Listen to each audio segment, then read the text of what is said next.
Hi guys, कैसे हैं आप देख रहे हैं मेरा YouTube channel SH electrical. Guys आज की वीडियो बहुत ज़्यादा इंटरेस्टिंग होने वाली है, क्योंकि इस वीडियो में बात करने वाला हूं OLR पर, यानी ओवरलोड रिले पर, ओवरलोड रिले की डेफिनेशन पर, इसके यूजेस पर, इसके मकसद पर और इसकी जो मुकम्मल वजाहत है वो आपको इस वीडियो में मिलने वाली है। गाइस वीडियो आपने लास्ट तक देखनी है, वीडियो को बिल्कुल भी स्किप नहीं करना। तो सबसे पहले इसकी डेफिनेशन की बात कर लेते हैं कि ये एक ऐसी डिवाइस होती है, या कह लीजिए कि ये एक ऐसी रिले होती है जो कि ज़ायद करंट गुजरने से ट्रिप हो जाती है, जिससे मोटर की सेफ्टी होती है। इससे मोटर की सेफ्टी होती है और मोटर को जलने से बच जाती है, जिससे कंपनी को लॉस नहीं होता।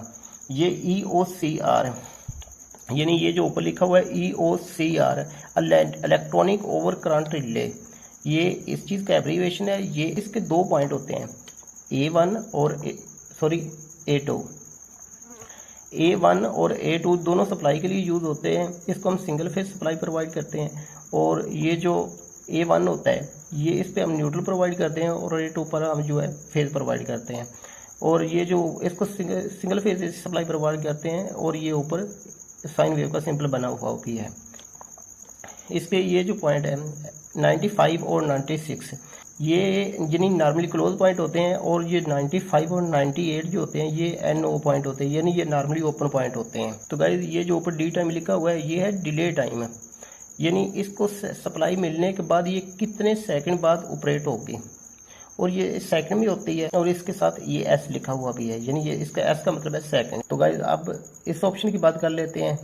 ये जो ऊपर लोड लिखा हुआ है ये एम्पेयर में होता है, इसके पर हम लोड सेट करते हैं, यानी जो चीज़ हमने ऑपरेट करनी होती है वो कितने एम्पेयर पर करनी है, यानी 5, 10, 15, 20, 25। ये जो ओ टाइम लिखा हुआ है यानी ऑपरेटिंग टाइम लिखा हुआ है, ये भी सेकंड में है। अगर OLR एक दफ़ा ट्रिप हो गई तो दोबारा कितने सेकंड बाद ऑन होगी, इस पर सेकंड की सेटिंग करते हैं। जब रिले को टेस्ट करना होता है तो T लिखा हुआ है, इसको दबा कर रखते हैं और रेड इंडिकेशन लाइट, यानी ये वाली रेड इंडिकेशन लाइट ऑन हो जाती है और सर्किट हमारा ऑफ हो जाता है। गाइस अगर ये ओवरलोड रिले ट्रिप हो जाती है और इसको दोबारा ऑन करना होता है तो R यानी रीसेट बटन को दबाएंगे और ग्रीन लाइट ऑन हो जाएगी, ये वाली ग्रीन लाइट। ये जो दो होल बने हुए हैं ये और ये वाला, इनको कहते हैं CT यानी करंट ट्रांसफार्मर।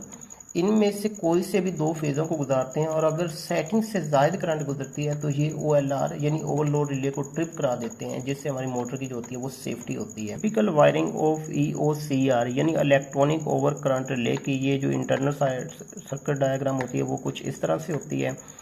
और ये हम इसको 3 फेज सप्लाई दे रहे हैं, यानी जो पावर सप्लाई होगी वो इस ओवरलोड रिले में से जो फ्लो होगी वो 3 फेज होगी, और जो इसको ऑपरेट करवाने के लिए हम यूज़ करेंगे वो सिंगल फेज सप्लाई यूज़ करेंगे। ये 3 फेज पावर सप्लाई की बात करिए, 3 फेज है, L1, L2 और L3। ये वाली ओवरलोड रिले लगी हुई है, ये मैग्नेटिक कॉन्टैक्टर वगैरह है, जिसके ऑफ पुश बटन है, ये ऑन पुश बटन है, ये EOCR के कनेक्शन वगैरह है, नंबरिंग वगैरह है।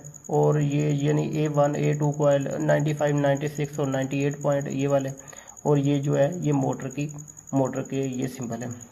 तो गाइज ये थी ओवरलोड रिले की मुकम्मल एक्सप्लेनेशन। गाइज न्यू वीडियो के लिए आप हमारे चैनल को लाइक, शेयर, कमेंट, सब्सक्राइब लाजमी कर दीजिए, ताकि न्यू आने वाली वीडियो आपको जल्द से जल्द मिल सके। तो गाइज न्यू वीडियो तक के लिए अल्लाह ने के बाद।